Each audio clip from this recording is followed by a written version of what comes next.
Welcome to Gospel Truth with Andrew Wommack, a teaching ministry that focuses on God's unconditional love and grace.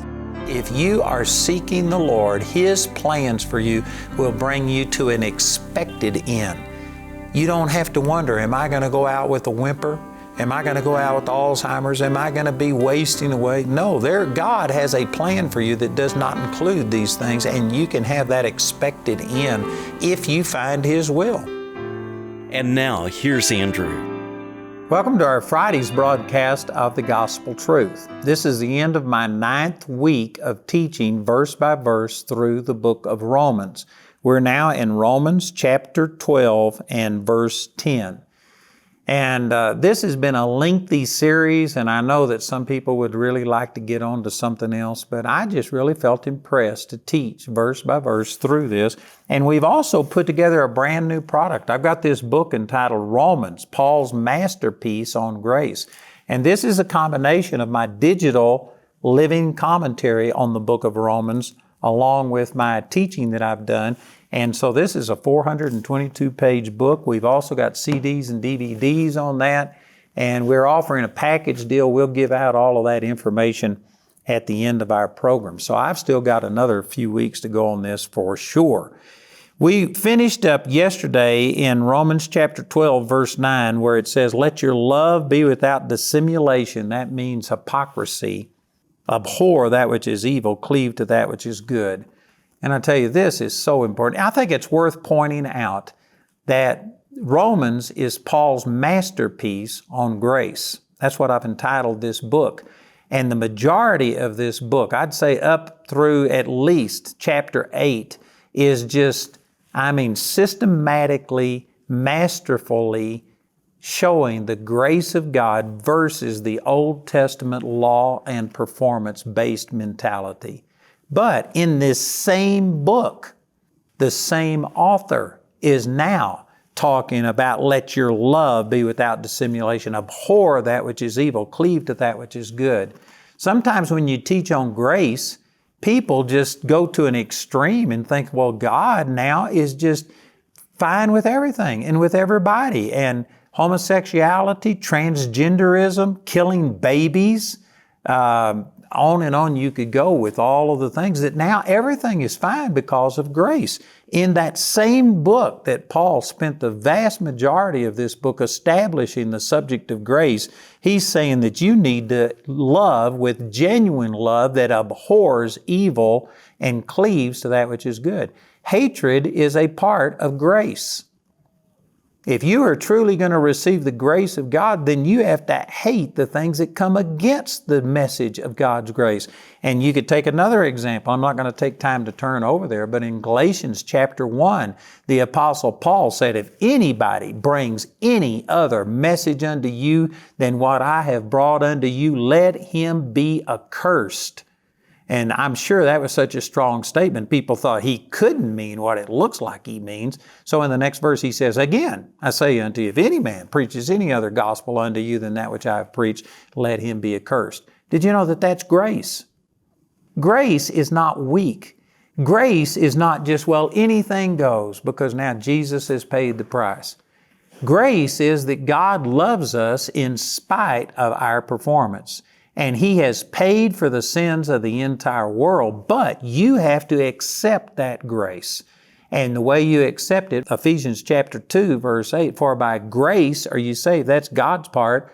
Through faith. That's your part. Faith is the way you receive God's grace. Romans chapter 5, verse 2, I've already talked about that verse. It says you have access by faith into this grace. Grace doesn't just work for everybody because it has to be mixed with faith. You're saved by grace through faith, not faith or grace, a combination of the two, grace and faith. What God has done, He offers it to you free, but then you have to receive it by faith. And so if all you do is take grace and start saying, well, God has paid for everything, so therefore we can all go live in sin, we can embrace all kinds of sin, and we can encourage it, and let's just not any longer, nothing is wrong, just whatever. There are people that are actually preaching that. There are people that I've introduced to the grace of God who they were very legalistic. And when they heard me talk about the grace of God, man, they came out of the legalism and the bondage and the condemnation, and they have gone so far the other direction that some of the people that I introduced to the grace of God are now calling me a legalist because I haven't taken it to an extreme where they just encourage all kinds of sin.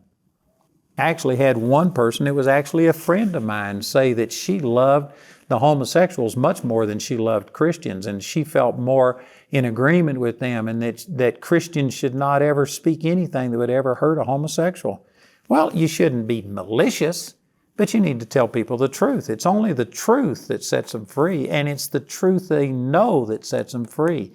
You have to tell people the truth. So I just wanted to point that out, that here's the same one who is preaching on grace, and all of the first 8 chapters, it was all about the grace of God. The same person now is saying, let your love be without dissimulation. Abhor that which is evil and cleave to that which is good. And he goes on and starts giving other instructions to these believers about their performance. And again, some people take grace as, well, man, it now doesn't matter what you do. You can be slothful, you can be lazy, you can never give, you can never do anything, and God is just going to take care of you.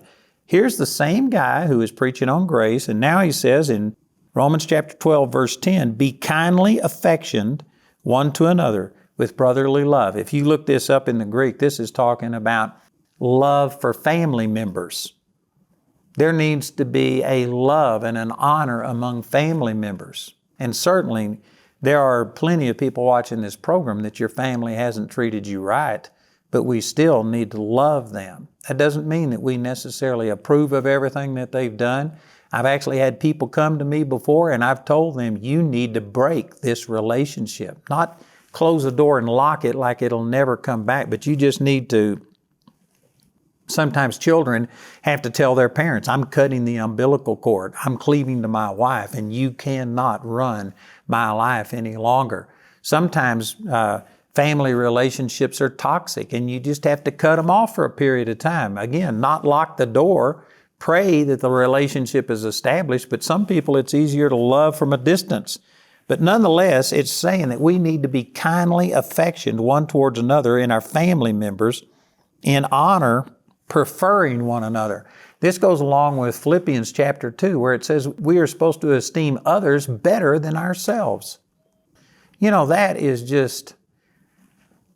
terrible to most people. Most people don't think that you should ever think better of somebody else than themselves. And if they see somebody else who's prospering and being honored and esteemed more than they are, they become jealous and instantly try and steal the attention, take over the stage. They are just egomaniacs. I'd say that that's what our society really promotes today. That's not what Paul is talking about. We need to prefer one another. We need to put other people's needs ahead of our own. In verse 11, not slothful in business.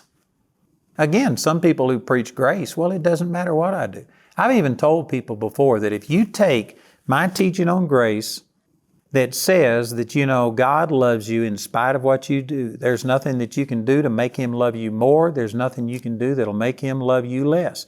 And if you take that teaching and you go to your employer and say, from now on, I may or may not show up for work. I may or may not do a good job because I understand grace and it's not based on my performance. And so I just am not going to be diligent in my job. If you do that, you're probably going to be fired. Even though God doesn't move in our life based on our performance, we still live in a fallen world. And this is Paul giving instructions to Christians and saying, don't be slothful in business. This means that you work hard. You know, when I was a young kid, my dad died when I was 12, and I went to work at 14, and I worked for a construction crew, and there was a black man named James. He never went to school. He had no education, but this man was smart. And he just took me under his wing and he taught me how to work. I was just last week, I was doing something and I had James' words come back to me. That's been nearly 60 years ago. And I heard James say, don't do double work. That was one of the things he taught me, is you do something once and you get it done so that you don't have to repeat it. Don't do things over and over and over. That's inefficient. And he taught me how to work and how to work hard. And because of it, I can guarantee you, if I wasn't in ministry, I could go get a job at McDonald's and I'd work circles around other people, and it wouldn't be long until the management would notice and they'd promote me and I'd become the manager. I'd eventually own the thing, and you can make a good living owning multiple McDonald's. I can guarantee you, if you work hard, you will be promoted. But there's a lot of Christians that are lazy.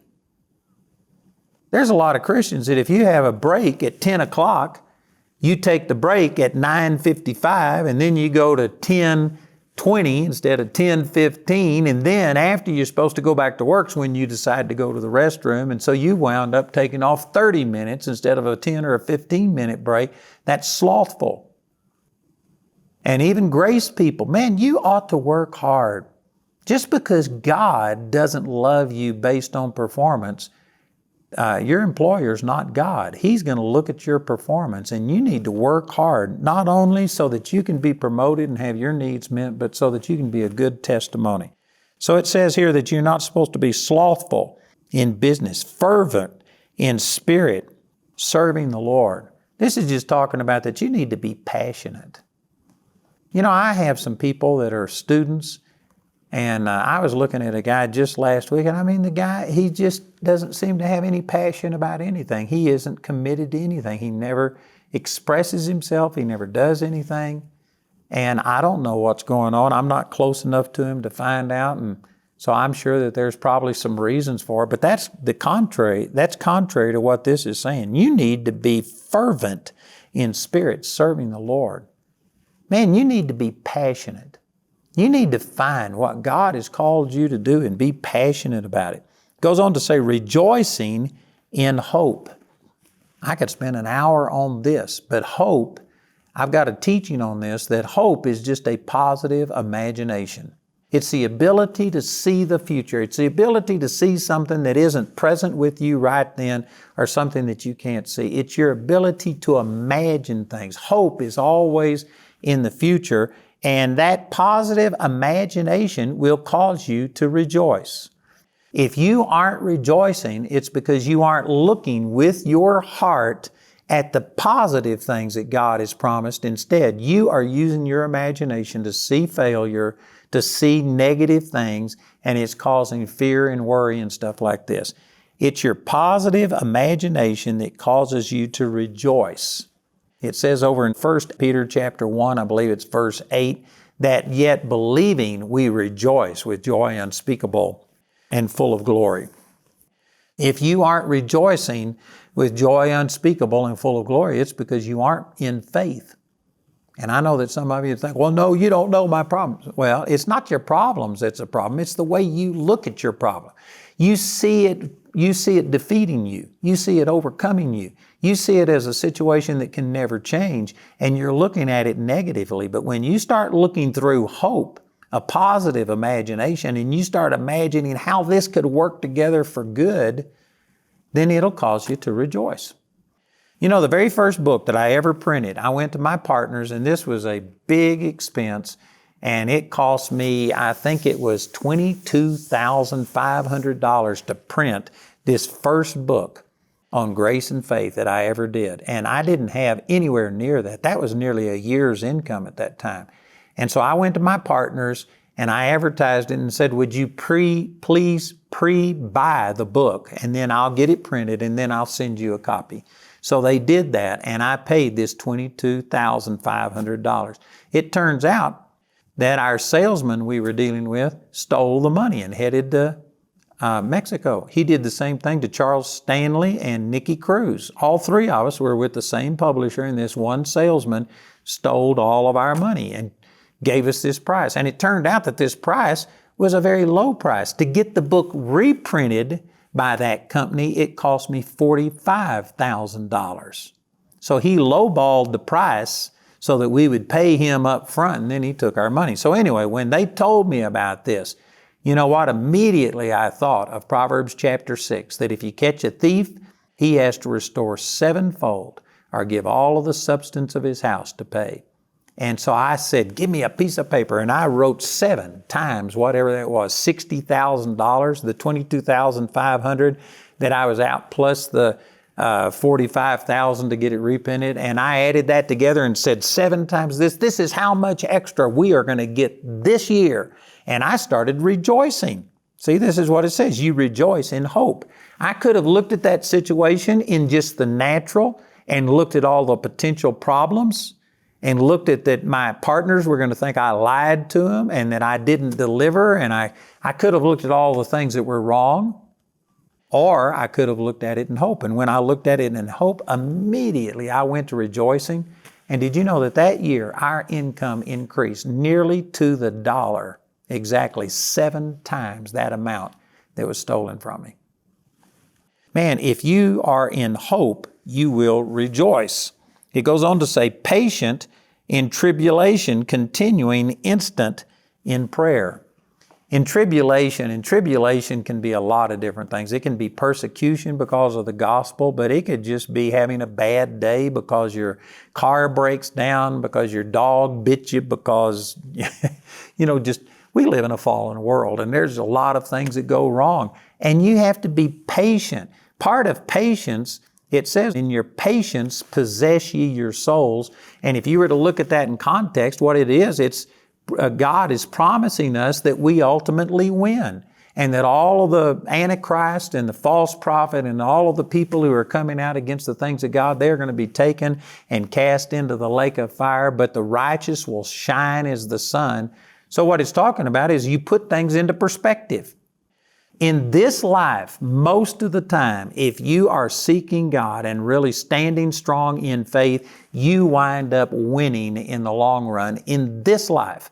But if you never saw it in this life, you have the guarantee that someday we are going to live forever in mansions in heaven, that we are going to shine as the sun, that the ungodly will be overcome. So ultimately we win, and that's how come you can be patient in the midst of tribulations, because regardless of what's going on today, I can guarantee you, ultimately, you and I win. So in your patience, you possess your souls. And then it goes on to say in verse 13, distributing to the necessity of saints given to hospitality. I could spend more time on this, but there are specific scriptures that says we're supposed to do good to all men, especially to those who are of the household of faith. You could put that together with 1 Timothy chapter 5, where it talks about that a man who doesn't provide for his own, especially of those of his own house, is worse than an infidel and hath denied the faith. We are supposed to operate in love to everybody. But you know what? I can't solve the problems of the entire world. And if you aren't careful, you'll sit there and just feel so impotent and so unable to deal with the people who are starving in a foreign country someplace that you won't do anything around here. This is saying that you need to be distributing to the necessity of saints and giving the hospitality, especially to those who are of the household of faith. So we need to start where we are, with our own family. We need to start with our own church, with our own group of friends. And I can guarantee you most of us would have more than enough. We'd probably have more need around us in just our family and friends and church people than what we would be able to meet with our own resources, and so you wouldn't have to worry about everything else. We just need to start where we are. First in Jerusalem, then in Judea, Samaria, and unto the uttermost parts of the earth. Acts chapter 1, verse 8. He goes on to say in verse 14, bless them which persecute you, bless and curse not. And again, this goes without having its impact on most people, because most people think that I don't curse anybody. I don't take a little doll and stick pins in it and do witchcraft and voodoo. Well, yes, those things are curses, but did you know that when you speak evil of people, it's a curse? The Bible says in Proverbs 18:21, death and life are in the power of the tongue, and they that love it shall eat the fruit thereof. You can speak either death or life. It didn't say death and life and a whole bunch of unproductive words. No, it even says over in Matthew chapter 12, it says, every idle word that men speak, they shall give an account thereof in the day of judgment. For by your words you shall be justified, and by your words you shall be condemned. And the Greek there where it says idle words, it means non-productive words. Just the foolish things that we say. They can be curses. You know, when you see somebody and they aren't doing well and you say, well, that person's not going to make it. That person is never going to be any good. This person, and you just start speaking against them. When you go home after church and you have a roast pastor for lunch and you start speaking death over them in front of your kids, you're cursing them. I know that doesn't bless a lot of people. Well, we have ways of kind of making it look better. We'll say, well, I'm just going to say these things so that you can pray about it. That's like in Texas, we have this saying, well, bless their heart. And if you say bless their heart, then you can say anything about them you want to. And it's supposed to be okay because you started it with bless their heart. But in God's sight, that doesn't make it okay. You can still curse people by speaking negative about them and repeating things. A godly person, it says love will cover the multitude of sins. If you really love, if you're operating in God's kind of love, you aren't going to repeat everything and put it in quotations. This is so you can pray for them. No, that's just Christianese for saying that you're gossiping and that you're cursing people. You aren't supposed to curse. You're supposed to bless and curse not is what it says. In verse 15, rejoice with them that do rejoice and weep with them that weep. Obvious. And yet there's so many people that, they come in and they're trying to cheer somebody up. And there's just a time that, you need to sit there and deal with it. Maybe you need to get down and just hug them and weep with them. And then there's other times that, you're ready to weep and other people are ready to rejoice. You need to rejoice with them. It goes on to say in verse 16, be of the same mind one towards another. I could spend a long time on this, but most Christians don't even think that this is possible. They don't even see it as a positive thing. They see all the division in the body of Christ, all the different denominations, and this group over there has nothing to do. They will put churches right across the street from each other. They aren't even trying to speak the same thing and be of the same mind. Most people don't even think that that's something that's possible, much less something that they are actively pursuing. But this says that you're supposed to be of the same mind, one towards another. Over in 1 Corinthians chapter 3, it says that you're carnal if there's divisions among you. That's quite a commentary on the body of Christ today. Most of us are carnal. And I admit that the division has been going on for decades, thousands of years, hundreds of years. I'm not going to be able to solve everything, but you know what? That doesn't mean that I can't do what I can do. I've just got some people coming in this week into our ministry that some people have said, now they don't preach exactly the same as you. And I said, no, they don't preach exactly the same, but they are brothers in the Lord. They love God. And you know what? I'm big enough to be able to handle it. And our people here are big enough. We need to be able to cross some of these barriers and look at the same thing from a different perspective.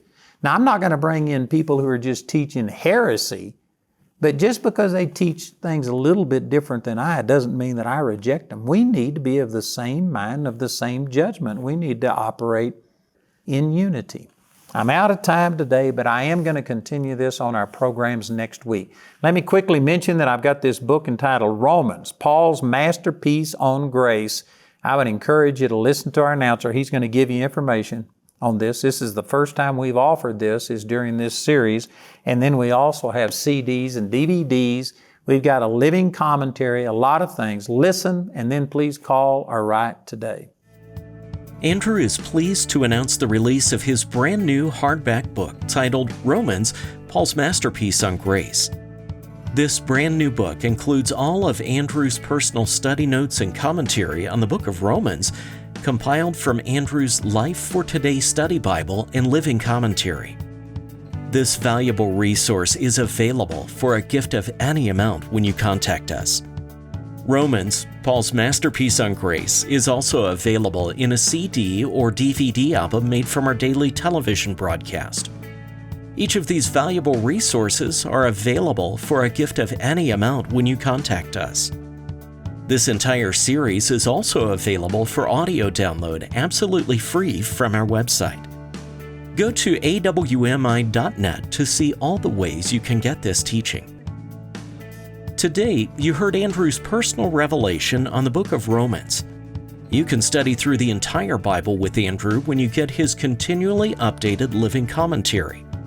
This extraordinary resource contains his personal study notes, footnotes, and commentary on over 25,000 Bible verses. Andrew has priced this valuable study tool at only $120. Go to awmi.net to download yours today. Also today, Andrew's offering the Grace Encounters Volumes 1 and 2 DVDs as his free gift to you when you write or call. This special offer is a $50 value, absolutely free when you contact us today. Or you can get each of these valuable resources as part of the Romans package. This package includes Andrew's living commentary, as well as the Romans, Paul's Masterpiece on Grace hardback book, your choice of either the CD or DVD album, and Grace Encounters Volumes 1 and 2 DVDs. This incredible package has a catalog value of $275, but you can receive all of these valuable resources today for just $197. You can become a Grace Partner or order resources through our website at awmi.net. You can also order resources or receive prayer by calling our helpline at 719-635-1111. On October the 4th through the 8th at our facilities in Charis Bible College, Woodland Park, Colorado, we're going to have our 2021 Ministers Conference. And I tell you, this is for people that are in full-time ministry.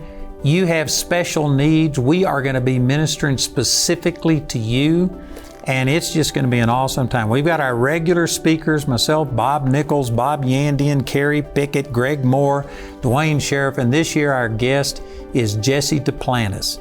And so I encourage you to make plans to join us. It's going to be a great time at our Charis facilities, Woodland Park, Colorado, October the 4th through the 8th, our 2021 Ministers Conference. I want to let you know that when you support Andrew Wommack Ministries, that we also support a lot of other ministries.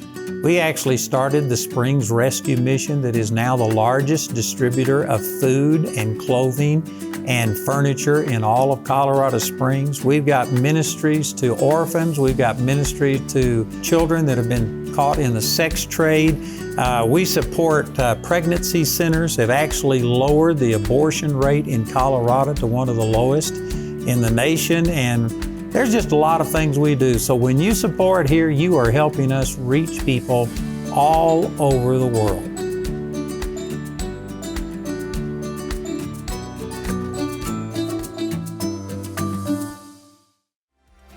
I want to encourage you to get a brand new product that we are putting out that we've entitled Relationship University. So we've got 48 lessons by 8 different instructors from our Charis Bible College, and we also have 6 question and answer sessions in here.